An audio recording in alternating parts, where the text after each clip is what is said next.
उत्तर भारत के एक छोटे से गांव रामपुर में पूस की रात थी। ठंड ऐसी थी मानो हवा में कांच के टुकड़े खुले हों। हड्डियां जमा देने वाली सर्द हवाएं शीतल लहर सन्नाटे को चीरती हुई बह रही थी। आसमान में घना कोहरा छाया हुआ था, इतना घना कि हाथ को हाथ न सूझे। गांव के लोग सूरज डूबते ही अपने अपने घरों में दुबक गए थे। रजाई और अलाव ही अब उनका एकमात्र सहारा थे।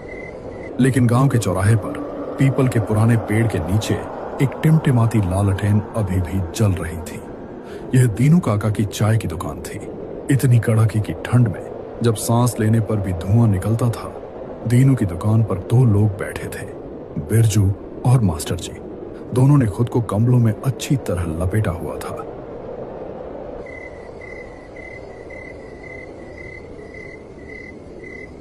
तुम्हारे हाथ में तो जादू है। इस कमबख्त ठंड में तुम्हारी चाय और ना मिले तो आदमी अकड़ कर मर जाए।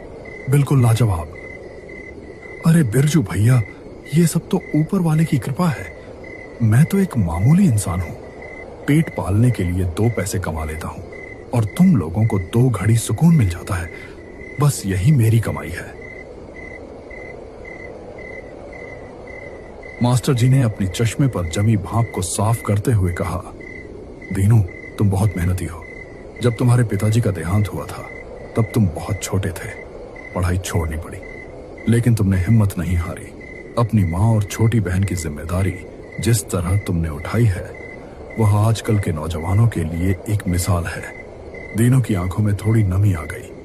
उसने चूल्हे में लकड़ी का एक और टुकड़ा डाला और बोला, मास्टर जी, सपना तो मेरा भी था कि शहर जाकर कुछ बनूं, लेकिन नसीब को कुछ और ही मंजूर था। पर अब कोई शिकायत नहीं है। दुकान अच्छी चल रही है। बहन की शादी के लिए भी थोड़ा थोड़ा जोड़ रहा हूं।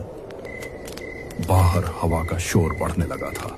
टिन की छत पर हवा ऐसे टकरा रही थी जैसे कोई अदृश्य शक्ति दरवाजा खटखटा रही हो। तभी कोहरे 3 को चीरते हुए एक साइकिल की घंटी बजी।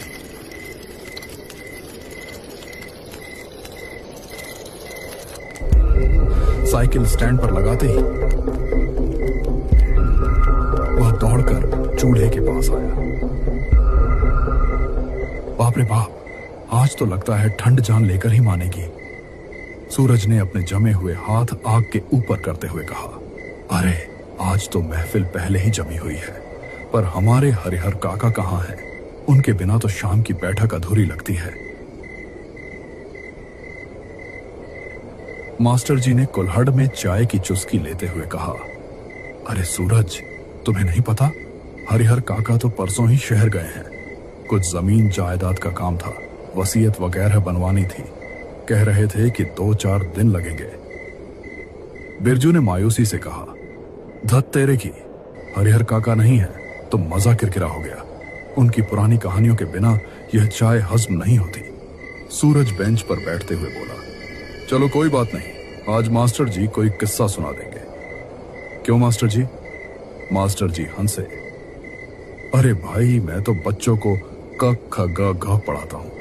हरिहर काका जैसी तिलिस्मी कहानियां मेरे बस की बात नहीं। पर हाँ, अगर तुम लोग जिद कर रहे हो तो आज की जलेबी का पैसा मैं दूंगा। तभी अचानक हवा का एक तेज झोंका आया और दुकान में लटकी हुई लालटेन फड़फड़ा कर बुझ गई।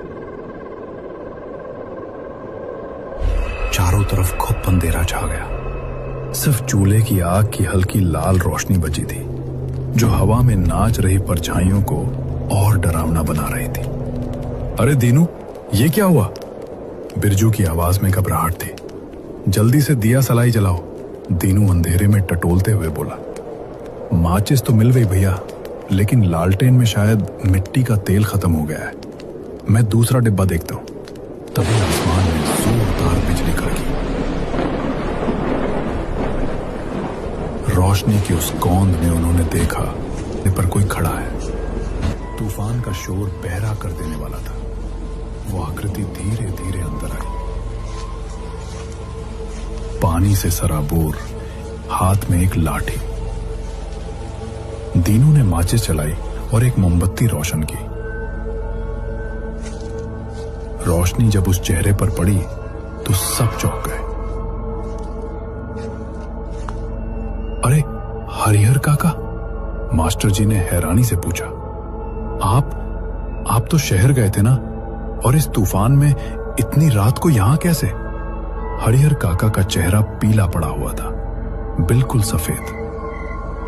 उनकी आंखें स्थिर थी और उनमें एक अजीब सी शून्यता थी।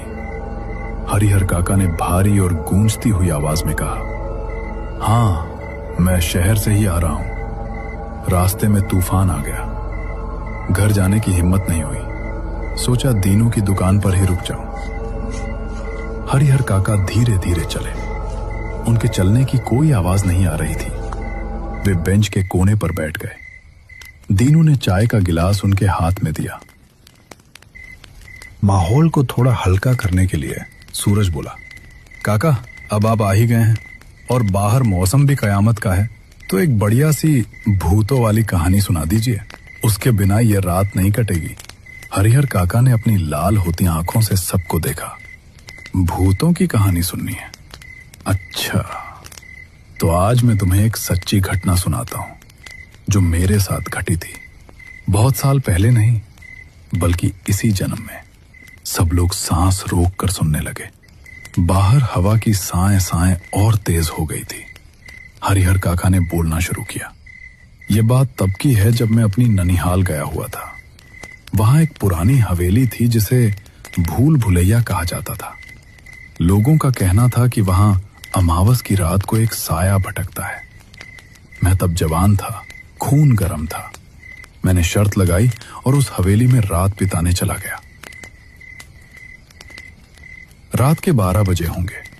हवेली के एक बंद कमरे से, जो सालों से नहीं खुला था, वहां से रोने की आवाज आने लगी।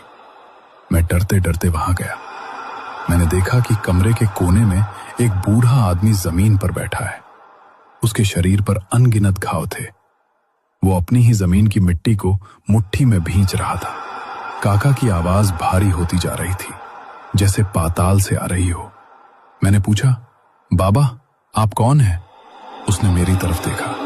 उसकी आंखें नहीं थी, सिर्फ अंधेरे गड्ढे थे। उसने कहा, बेटा, मुझे अपनों ने ही मारा है, लालच ने। 2 बीघा जमीन के लिए मेरे अपने खून ने मेरा गला घोट दिया। मैं मुक्ति चाहता हूं, लेकिन तब तक नहीं जाऊंगा जब तक हिसाब पूरा नहीं होता। तभी वो साया हवा में उड़ने लगा। वो मेरे पास आया और मेरे कान में फुसफुसाया, खून का रिश्ता पानी से भी पतला होता है जब बीच में पैसा आ जाए। मैं वहां से जान बचाकर भागा। बाद में पता चला कि वो उस हवेली का मालिक था जिसे उसके ही बेटे ने जहर देकर मार दिया था। कहानी खत्म होते ही दुकान में गहरा सन्नाटा छा गया। किसी की बोलने की हिम्मत नहीं हो रही थी। मास्टर जी ने डरते हुए कहा, काका, ये तो बहुत ही भयानक था। क्या सच में अपने ही लोग ऐसा कर सकते हैं? हरिहर काका ने ठंडी आह भरी। मास्टर, कलयुग है। यहां भाई भाई का दुश्मन है, बेटा बाप का। लालच इंसान को जानवर बना देता है। तभी बाहर एक मोटरसाइकिल के इंजन की तेज आवाज सुनाई दी। कोई बहुत रफ्तार में बाइक चला रहा था। एक नई बुलेट मोटरसाइकिल दुकान के ठीक सामने आकर रुकी। उस पर भुवन बैठा था, हरिहर काका का अपना पोता। भुवन का चेहरा पसीने से तरबतर था, जबकि बाहर जमा देने वाली ठंड थी। उसकी आंखें फटी हुई थीं और वो बुरी तरह हाँफ रहा था। वो लड़खड़ाते हुए दुकान के अंदर आया। दीनू, पानी पिलाओ जल्दी। दीनू ने जल्दी से पानी का लोटा दिया। भुवन ने एक सांस में पूरा पानी पी लिया। क्या हुआ भुवन भैया? सूरज ने पूछा। तुम इतने घबराए हुए क्यों हो और इतनी रात को कहां से आ रहे हो? भुवन कांपते हुए बोला, पूछो मत यार, बहुत बुरा हुआ। मैं शहर से लौट रहा था। रास्ते में मुझे अजीब चीजें दिखाई दी। ऐसा लगा कोई मेरा पीछा कर रहा है। फिर उसने चारों तरफ देखा। अरे, तुम लोग ऐसे चुप क्यों बैठे हो? और ये जगह इतनी मनहूस क्यों लग रही है आज? मास्टर जी ने इशारा करते हुए कहा, अरे भुवन, डरो मत। देखो, तुम्हारे दादाजी हरिहर काका भी यहीं बैठे हैं। शायद वे भी तुम्हारे साथ ही शहर से लौटे हैं। ये सुनते ही भुवन के हाथ से लोटा छूटकर जमीन पर गिर गया। क्या बकवास कर रहे हो मास्टर जी? भुवन चिल्लाया। दादाजी, यहाँ ये नामुमकिन है, बिरजू ने कहा। अरे भाई, नशा करके आए हो क्या? वो देखो, तुम्हारे पीछे बेंच पर बैठे हैं, चाय पी रहे हैं। भुवन ने धीरे धीरे पीछे मुड़कर देखा। वहां बेंच खाली थी। वहां कोई नहीं है, भुवन चीखा। तुम लोग मुझे पागल बनाना चाहते हो। वहां कोई नहीं है। सबने चौंक कर देखा। सच में बेंच पर कोई नहीं था, सिर्फ चाय का खाली कुल्हड़ रखा था। अरे, अभी तो काका यहीं थे। दीनू हक्का बक्का रह गया। कहाँ गए? बाथरूम गए होंगे शायद। तभी दुकान के कोने से अंधेरे के बीच से एक आवाज आई, वही भारी गूंजती हुई आवाज। मैं यही हूं भुवन, तेरे बहुत पास। यह आवाज सुनकर भुवन के हलक में जान अटक गई। वो पीछे हटा और दीवार से जा टकराया। कोहरे ने दुकान के अंदर भी डेरा डाल लिया। धुएं के बीच से हरिहर काका बाहर निकले, लेकिन अब वो साधारण बूढ़े आदमी नहीं थे। उनका शरीर लंबा हो गया था, आंखें अंगारों की तरह दहक रही थीं। उनके गले पर एक गहरा काला निशान था और पेट से खून रिस रहा था। दादू? भुवन घुटनों के बल गिर पड़ा। नहीं, तुम तो। भूतिया आकृति ने अपनी उंगली भुवन की तरफ उठाई। उनकी आवाज अब दुकान की दीवारों को कपा रही थी। बता भुवन, बता इन सबको कि मैं यहां कैसे आया। बता कि तू शहर से अकेला क्यों लौटा। दुकान में मौजूद बाकी लोग, दीनू, मास्टर जी, बिरजू, सूरज, सब डर के मारे एक दूसरे से चिपक गए थे। वे समझ गए थे कि वे किसी अनहोनी का गवाह बन रहे हैं। हरिहर काका की आत्मा चिल्लाई, अगर तू नहीं बताएगा तो मैं बताता हूं। दुकान का माहौल बदल गया। ऐसा लगा जैसे सब लोग किसी और समय में पहुंच गए हों। एक दृश्य उनकी आंखों के सामने तैरने लगा। दृश्य एक दिन पहले की शाम, शहर जाने वाला पुराना पुल। नीचे नदी उफान पर थी, बारिश हो रही थी। हरिहर काका और भुवन पुल के किनारे खड़े थे।